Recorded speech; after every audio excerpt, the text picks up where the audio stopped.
Ecco il tiro. Ed è gol de Ponta. E il giocatore viene portato in trionfo. Questa domenica ce la gustiamo tutta perché siamo in collegamento con Enrico Ruggeri. Buongiorno Enrico, senti la musichetta del Falco e Gabbiano. Buongiorno. Buongiorno Enrico. Buongiorno a tutti voi. Sono stato un falco prima di te. Io no, in effetti, non so se esistano vite passate o altro, ma in effetti che io ricordi no. E buon Enrico Ruggeri, come stai? Innanzitutto tutto bene? Tutto molto bene. Questa settimana ho fatto una ricerca per voi che sono sicuro che farà piacere a tutti i tifosi sponda Grecia. Hellas, sì, vabbè, adesso Hellas Verona, sì. Il campione del Falco e il Gabbiano di oggi è un calciatore che si ama o si odia, gioia o dannazione per i tifosi. Pure. Un campione borderline però. Il nostro personaggio nasce il 4 dicembre del 79 nella radiosa e un po' caotica capitale d'Italia.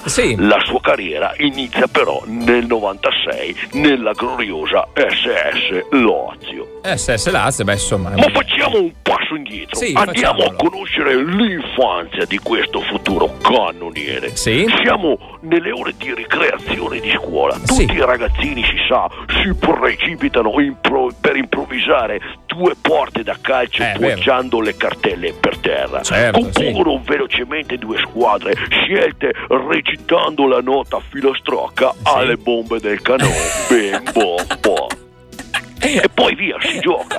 Tranne lui, il nostro futuro cannoniere, che in quel periodo lo chiamavano Ciccio Bombo Cannoniere per via del suo aspetto a dir poco paffutello.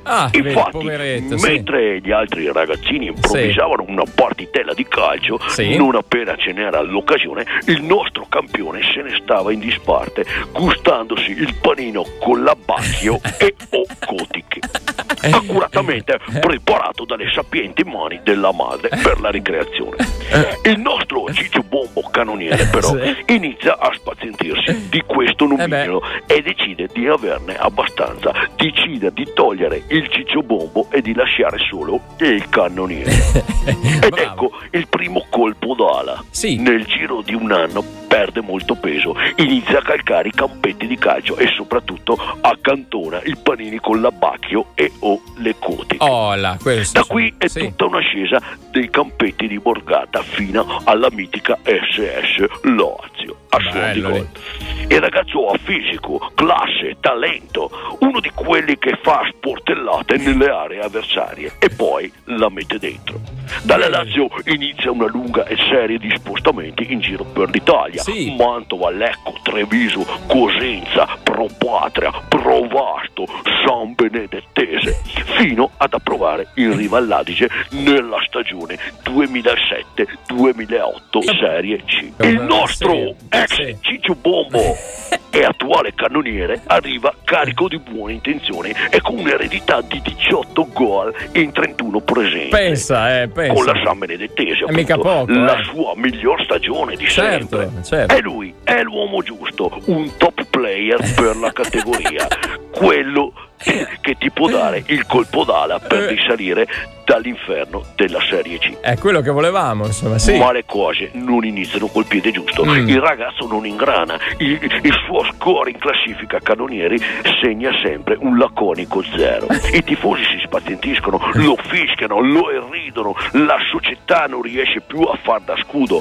Signori miei, inizia un periodo nero. Il ragazzo si chiude in se stesso, si deprime, diventa irrequieto e riemergono i fantasmi del passato finché non resiste e cede e ritorna nel tunnel dell'abbacchio e o le cotiche. Si narra di parecchi ciodi dal macellar e dal salumiere. Qualche suo compagno giura di averlo visto sniffare della soppressa colaio.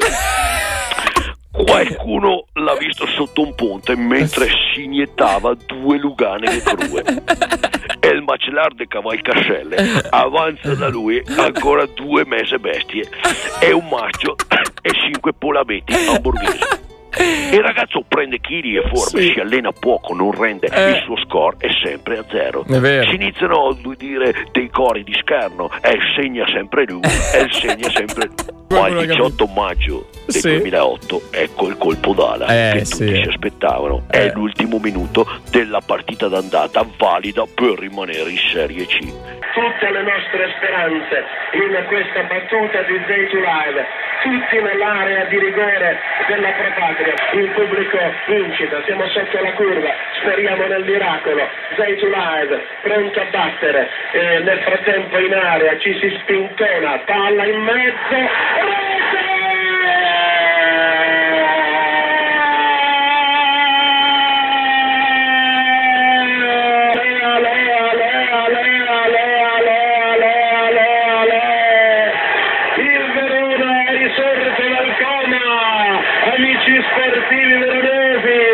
C'è solo un'occasione da sfruttare: mettere la testa su quel pallone vagante nell'area sotto la curva sud. Un colpo d'ala per arrivare fino in cielo, spizzare la palla e regalare una vittoria importantissima per le sorti dei gialloblu. E lui c'è, lui lo fa. Vola in cielo e devia il pallone che si insacca in fondo alla rete. Lo stadio esulta, lo acclama, lo porta in trionfo e il campione rinasce e ritrova la sua dimensione in quella corsa sotto la curva. Ormai, amici, lo avrete capito, stiamo parlando di lui. Ha segnato Morante, l'incredibile è avvenuto, 50° minuto del secondo tempo, di testa, in mischia, Daniele Morante ha segnato il gol che ci regala una speranza di sopravvivenza. Daniele Ciccio Morante, indimenticato bomber di una stagione piena di sofferenze che lui, insieme al Zitulaev, ha saputo alleviare. Vedi, è fantastico. Ma fu l'ultimo anno di gloria per Ciccio Morante. La sua carriera proseguì all'estero, nell'est Europa, militando in squadre come Sboltrolovic, Cicciolievitz, per poi finire nel Real Cellulitevic. E anche milita anche delle presenze nel Samaemo,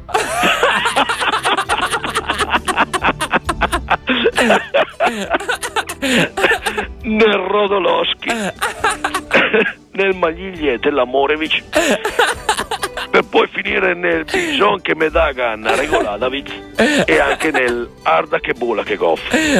Nell'Arda che Bola che Goff non la conoscevo questa squadra. Ha fatto anche i preliminari di Champions nell'Arda che Bola che Goff. Poi di Champions League ha militato anche lui, si narra di una sua presenza di pochi minuti nel Benfica. Se avete delle storie da segnalarci, guarda, mi trovate nei social, mi trovate sulla mia pagina Facebook, insomma, se volete mi trovate.